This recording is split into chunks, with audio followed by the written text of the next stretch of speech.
When you receive your new CVap cabinet, you will notice that RTV silicone will be installed in the interior walls around the evaporator pan.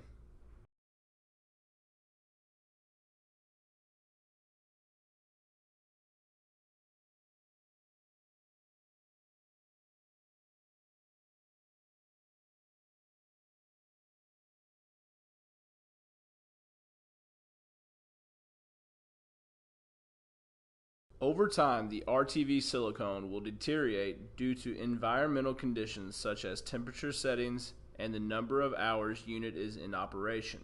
Proper cleaning of your cabinet daily and allowing the unit to dry will increase the full life of your cabinet and the RTV silicone seal.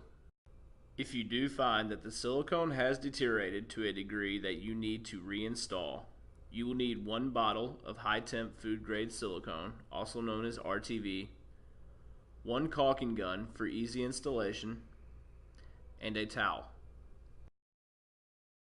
Let the cabinet cool down to room temperature and remove all RTV silicone from the bottom of the interior walls.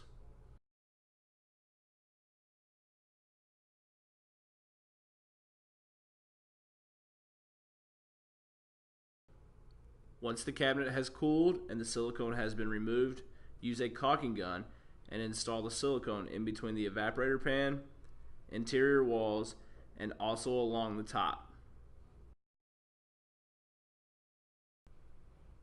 Be sure to wipe down any excess silicone on the walls or the evaporator pan with your fingers after installation to help create a smooth surface.